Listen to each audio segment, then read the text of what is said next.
오늘 함께 나눌 하나님의 말씀은 요한복음 20장 19절부터 23절에 있는 말씀으로 두려워 말고 성령의 능력으로 사명에 살자라고 하는 주제로 하나님의 말씀을 증거하겠습니다.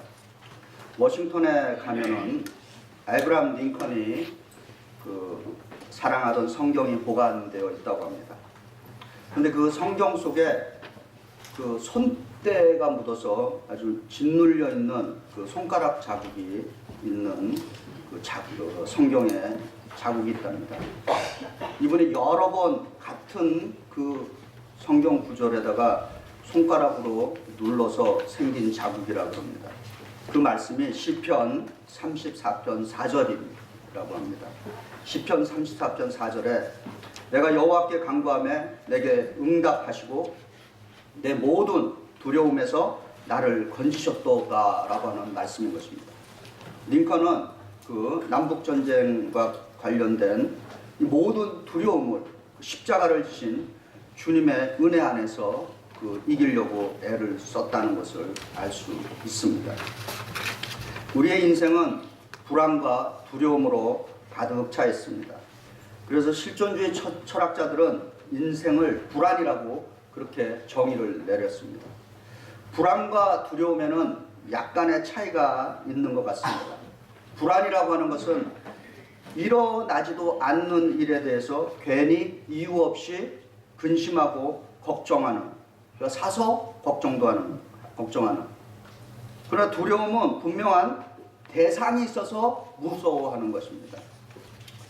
우리 교회의 사무장으로 일하시는 황 집사님 그리고 남편 손 집사님 사이에서 하울이라고 하는 아이가 태어났는데 요즘에 이제 말을 하기 시작하려고 해요. 그런데 신기한 거는 제가 하울아 그러면은 얼굴이 굳어집니다. 그리고 숨소리가 거칠어지고 결국에는 울어버리는 거죠. 그 아이는 저를 두려워해요.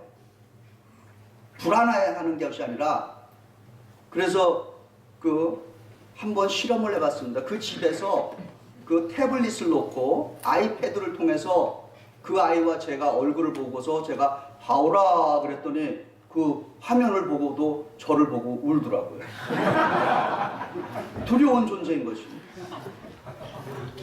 오늘 성경 본문 요한복음 20장 19절부터 23절은 부활하신 주님께서 유대인들을 무서워서 그들이 두려워서 문을 닫고 숨어있는 제자들에게 나타나셔서 어떻게 그 두려움을 이기고 목적이 있는 인생을 살아야 하는지를 힘을 주어서 진지하면서도 그러면서도 단호하게 제자들에게 말씀해 주시고 계십니다. 요한복음 20장 19절과 21절에 부활하신 주님께서 제자들에게 2번 반복해서 평강이 있을지어다. 평강이 있을지어다. Peace be with you 라고 그렇게 말씀하고 계시는 것입니다. 지난 한 주간 동안에 2가지 대비가 되는 기사가 우리 조국 한반도에 대한 기사가 났습니다.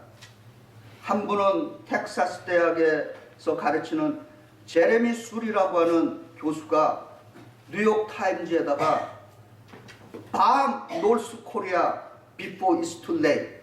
너무 늦기 전에 노스 코리아를 폭격하라 라고 하는 칼럼을 기사에다가 실었습니다. 또 한 사람이 있습니다. 이 사람은 베트남 작가인데, 바오니라고 하는 작가인데, 이분은 베트남 전쟁에 참전해서 6년 동안에 최전선에서 목숨을 걸고 싸우고, 그리고 전쟁 이후에는 전사자들의 유고를 발굴하는데 참여한 사람인 것입니다. 근데 이분은 이렇게 얘기를 했어요. 가장 나쁜 평화라도 가장 좋은 전쟁보다 낫다라고 그렇게 얘기한 것입니다. 우리 주 예수께서는 한 사람의 생명이, 한 사람의 목숨이 천하보다도 귀하다라고 얘기한 것입니다.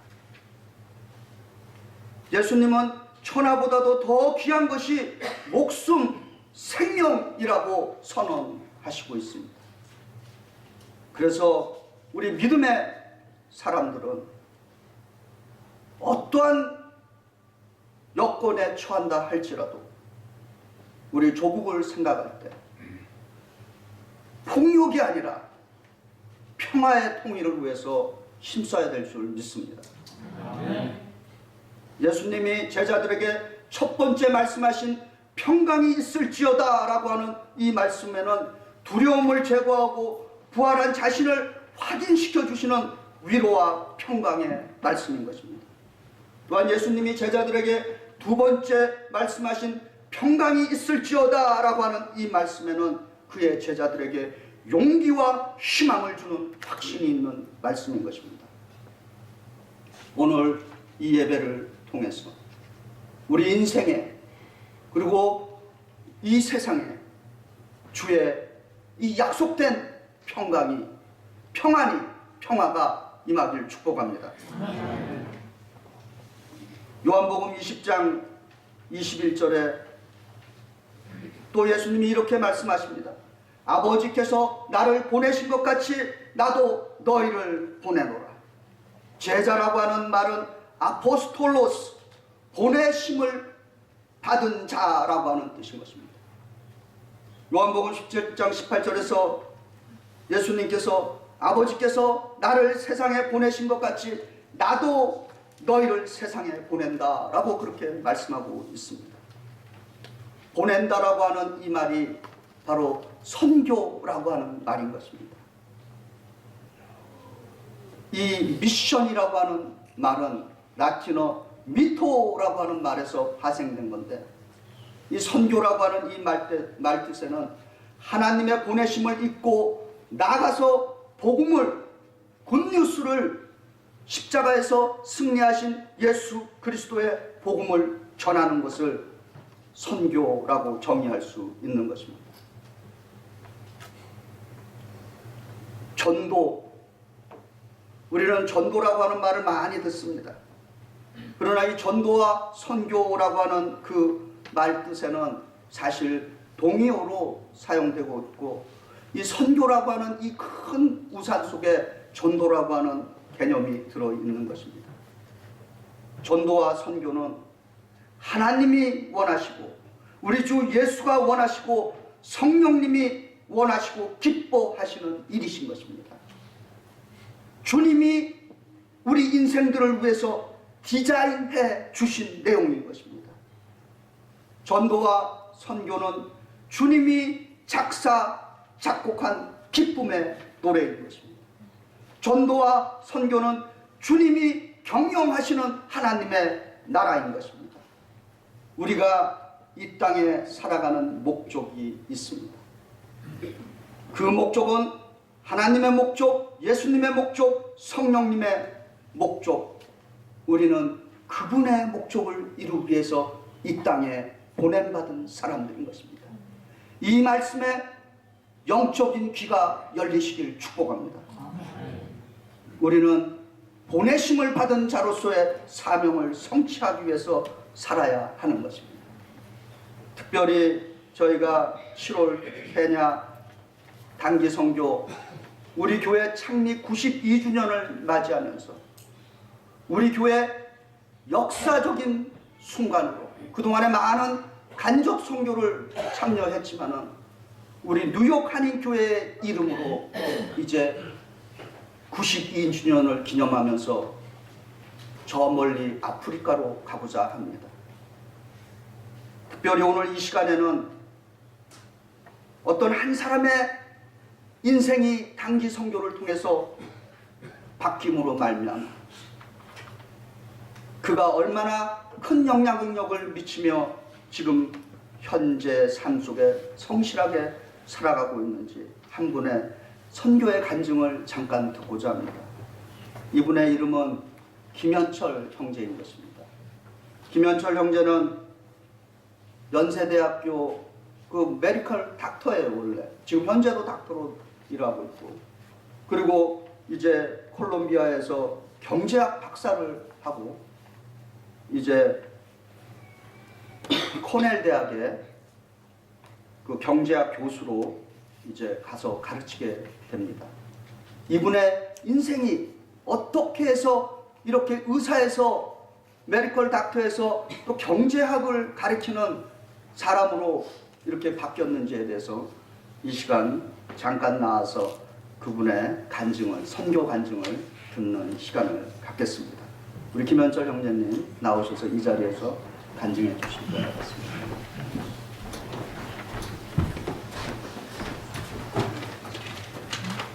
네, 안녕하십니까. 김현철입니다. 목사님 말씀하신 대로 제 인생이 단기 선교로 그것이 모멘텀이 되어서 어떻게 변화되었고 이런 상황까지 오게 되는지 한번 말씀드리겠습니다. 저는 말씀하신 대로 의사입니다. 병원에서 환자를 보던 저는 10년 전쯤에 진료실에서 나와서 경제학을 공부하기 시작했습니다. 급기야는 콜롬비아 대학에 유학을 와서 경제학 박사과정을 시작했고 다음 학기부터는 코넬 대학으로 가게 되었습니다. 제가 하고 있는 경제학은 개발 경제학이라는 학문입니다. 쉽게 말하면은 가난하고 못 사는 나라들을 어떻게 하면 일으킬 수 있을까, 어떻게 하면 잘 도울 수 있을까 연구하는 것입니다. 워낙 다양한 문제들이 이 가난과 연관되어 있기 때문에 개발 경제학에서도 다양한 영역들이 있습니다. 저는 의사라는 강점을 살려서 사람의 건강을 증진시킴을 통해서 그 나라들이 가난하고 정말 소외된 나라들이 발전할 수 있는 방법들을 연구하고 있습니다. 건강과 경제 발전이라 여기 대부분의 사람들은 이 문제가 별로 쉽게 다가오지 않으실 분들이 많을 텐데요. 이렇게 생각해 보시면 좀 더 잘 이해하실 수 있을 것 같습니다. 아프리카 나라들이 많은 나라들에서 실제로 젊은 사람들의 한 10% 정도가 에이즈로 죽어가고 있습니다. 이것이 얼만큼 큰 문제이냐 하면 만약에 한국이나 미국에서 젊은 사람들이 한 10% 정도가 암으로 죽어가고 있다고 한번 상상을 해보십시오. 10%의 젊은 인구들이 암으로 죽는다. 이것은 비단 건강의 문제일 뿐만이 아니라 엄청난 경제 문제로 이어질 수 있다는 것을 쉽게 상상하실 수 있으실 겁니다. 이것이 바로 아프리카 국가들이 처해 있는 참담한 현실인 것입니다. 에이즈까지 가지 않더라도 많은 아이들이 영양실조에 시달리고 있습니다. 그리고 한 60-70% 이상이 초등학교를 미처 마치지 못합니다. 이렇게 어릴 때 못 먹고 못 배우는 것은 이 나라가 앞으로 수십 년 동안 엄청난 부담을 안고 살아야 할 운명이라는 것을, 또 경제 발전을 일으켜야 될 주역들이 될 숙련된 노동자가 앞으로 몇십 년 동안 존재하지 않을 것이라는 것을 의미합니다. 즉 기본적인 건강과 교육은 가난을 탈피할 필요 조건이 되는 것입니다. 저는 그래서 이곳 콜롬비아 대학에서 박사학위를 하는 동안에 상당수를 한 1-2년 정도를 실제로 아프리카 말라위나 에티오피아 같은 나라에서 살면서 이들의 생명조차 앗아가는 지독한 가난에서 벗어나기 위한 필요 조건인 건강을 찾을 수 있는 방법들을 연구하면서 보냈습니다. 이 분야를 연구하는 학자는 미국에서 한 10년 전부터 생겨나기 시작했고 아마도 대한민국 사람으로는 제가 처음이 아닌가 생각합니다. 제가 굳이 이런 이야기를 드리는 이유는 제가 대한민국에서 진료실에서 박차고 나와서 세상에서 가장 가난한 나라인 이디오피아와 말라위를 돕고 연구하기까지 있어서는 또 이 분야를 연구하는 대한민국의 최초의 학자가 되기까지는 놀랍게도 제 청년 시절에 인도로 단기 선교를 갔던 것이 큰 영향을 주었기 때문이라고 말씀드리고 싶기 때문입니다. 의과대학을 막 졸업하던 무렵이었습니다. 저희 교회 한 장로님께서 저한테 오셔서 인도 선교 이번에 같이 가는데 인도에 의료 선교를 가는데 같이 가지 않겠니? 라고 물어보셨습니다. 저는 환자를 보는데도 자신이 없고 또 돈도 없었습니다. 그래서 인도까지 가는 비행기 값이 부담이 되어서 장로님께 좀 어렵겠다고 말씀을 드렸습니다. 근데 그 장로님께서 흔쾌히 무슨 돈 걱정이냐, 내가 다 내줄게 돈도 다 대주시고 진료에 자신이 없어 내가 다 같이 봐줄게. 그래서 저를 강권하셔서 억지로 데리고 가셨습니다. 장로님께서 이렇게 하시는 데까지 제가 거절하지 못해갖고 못 이기는 척해서 하면서 타이반으로 갔던 이 의료선교 사역이 제 인생을 정말 크게 바꿔놓은 사건이 될 줄은 이때는 미처 예상하지 못했습니다. 저는 1970년대 후반에 대한민국 서울에서 태어나서 어린 시절의 추억이 대부분 80년대, 90년대입니다. 그래서 전기가 없는 상황은 상상조차 해보지 못했습니다. 그리고 화장실도 수세식이 아닌 상황은 아주 예외적인 경우가 아니고서는 경험해보지 못했던 것이었습니다. 당연히 전염병으로 사람들이 죽어나간다든지 영양실조 이런 단어들은 저한테 매우 생소했습니다. 그런데 이곳에서 처음 만난 이 저개발국가의 현실은 저의 상상을 완전히 뛰어넘는 것입니다.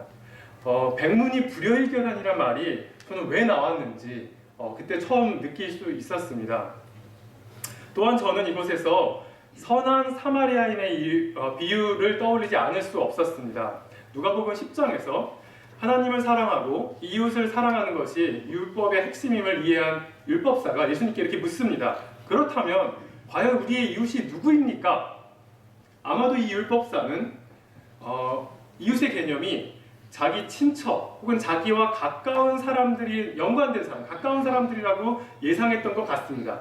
하지만 예수님께서는 뜬금없이 전혀 다른 강도 만난 사람의 비유를 들려주십니다. 많은 분들이 다 이미 잘 알고 계실 텐데요. 제가 다시 한번 말씀드리겠습니다. 어떤 사람이 강도를 만났는데 당시 중근동 지방의 종교적 핵심 세력들이었던 제사장도 또 레위인도 이런저런 핑계로 강도 만난 사람들을 그냥 지나칩니다. 하지만 가장 소외되고 천대받던 집단인 사마리아 사람만이 그 강도 만난 사람을 돕습니다. 근데 그것도 아주 성심성의껏 돕습니다. 그리고서 예수님 물어보십니다. 그럼 강도 만난 사람의 이웃이 누구이냐? 이 율법사는 사마리아인이라고 말할 수밖에 없었을 것입니다. 그리고 이웃은 나의 가까운 사람, 나의 친척, 나와 연관된 사람이 아니라 일면직이 생편 잘 모르는 사람인데 강도 만난 사람이 바로 너의 이웃이다 라는 것을 가르쳐 주셨습니다. 그리고 마지막으로 예수님께서는 이렇게 말씀하십니다. 그럼 가서 너도 이와 같이 하라. 저는 한국에서도 가난한 사람들이 주로 찾고 있는 시골 보건소에서도 일했었고 청량리의 창녀나 노숙자들을 위한 병원인 천사병원에서도 일했습니다. 하지만 한국이나 미국에서 만난 가난한 사람들, 소외받은 사람들은 아프리카에서 실제 가난 때문에 당장 죽어가는 사람들과는 감히 비교할 수도 없었습니다. 그래서 강도를 만나도 가장 심하게 만난 사람들을 위한 공부인 개발경제학을 공부하기 시작했습니다. 그래서 저의 젊은 시절의 모든 열정을 아프리카의 어린아이들을 위한 연구에 쏟고 있습니다. 그리고 이 시작은 한국에서 저를 인도의 되게 작은 시골 마을로 억지로 등 떠밀으시고 격려해 주시고 돈 주시고 격려해 주고 이렇게 강권하셨던 저희 교회 이완주 장로님의 강권과 재정 후원 때문에 시작된 것이었습니다. 그럼 가서 너도 이와 같이 하라. 예수님의 명령과도 같은 말씀은 예수께 질문을 던졌던 그 율법사에게만 해당되지 않으리라는 것은 여기 모든 분들이 당연히 이해하고 계실 것입니다. 그것은 비단 그 율법사를 위한 말씀뿐만 아니라 우리 자신을 위한 말씀이었던 것일 것입니다. 저도 오늘 이 시간을 통해서 예수님의 명령을 제 삶에서 어떻게 더 실천하며 살지 고민해 볼 것입니다. 저희 교회 성도님들도 이번 단기 선교 준비하는 과정들을 통해서 예수님께서 이렇게 말씀하셨던 것처럼 너도 가서 이와 같이 하라라는 말씀을 다시 한번 생각해보는 기회가 됐으면 좋겠습니다. 감사드립니다.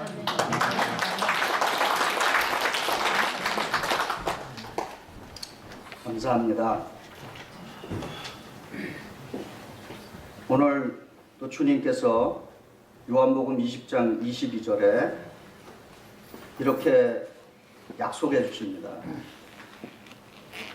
평강을 주시고 사명을 주시고 그리고 이렇게 마지막으로 또 약속해 주셨습니다. 이 말씀을 하시고 그들을 향하사 숨을 내쉬며 이르시되 성령을 받으라 라고 말씀해 주십니다. 우리의 사명이라고 하는 것은 인간의 노력으로 하는 것이 아닌 것입니다. 저는 목회자로서 많은 퀘스천 가운데 하나가 과연 교회와 세상의 오르가니제이션의 차이가 뭔가라고 하는 것에 대해서 나름대로 많은 질문을 던지며 살고 있습니다. 그럴 때마다 항상 제게 들려오는 음성은 교회와 세상을 확실하게 구분해 주는 것이 성령의 능력이라고 하는 것입니다. 교회는 성령의 능력으로 지배받는 것이고 성령의 능력이 역사의 주체로서 이끌어가는 것이고 적어도 우리가 예수의 제자라고 한다면 우리는 성령의 인도함을 받아야 되는 것입니다. 그 성령의 인도함이 있기 때문에 우리는 마음의 평화를 얻을 수 있고 사명을 성취할 수 있는 능력을 얻을 수 있는 것입니다. 그래서 예수님께서 이 성령을 통해서 바로 교회를 세워주셨고 성도들에게 선교의 영을 부어서 예루살렘과 유대와 사마리아와 땅끝까지 이르러서 주의 증인이 될 수 있게 해주신 줄 믿습니다. 아멘. 생동감이 있고 펄펄 살아 넘치는 성령의 충만한 삶을 약속하고 있는 것입니다. 주의 일을 위해서 과감하게 한 걸음을 내딛는 분들에게 우리 주께서는 평화를 부어주시고 두려움을 이기게 하여 주시고 꿈과 비전으로 하나님의 목적인 사명을 성취하게 해 주실 줄 믿습니다. 성령의 능력으로 평안의 삶, 사명의 삶을 사시기를 주의 이름으로 축원드립니다. 기도하시겠습니다. 사랑과 은혜가 충만하신 하나님, 역사의 현장 속에서 부활하신 역사적인 예수 그리스도께서 두려움 속에 떨고 있는 제자들에게 평강을 허락하여 주시고 사명을 부어주시고 성령의 능력을 약속해 주신 것처럼 오늘 이 뉴욕 한인교회 역사의 현장 속에 주님을 따르고 있는 우리의 교회에 주의 평화를 허락하여 주시옵고 한 사람 한 사람에게 이 땅에 살아가고 있는 그 존재의 목적을 깨닫게 하여 주시옵고 성령의 능력으로 덮어서 인도하여 주시옵소서. 그래서 저희들이 이 땅에 살아가는 동안에 하나님의 궁극적인 목적을 이루는 도구들이 되게 하여 주시옵소서. 예수님 이름 받들어 감사하며 기도드리옵나이다. 아멘.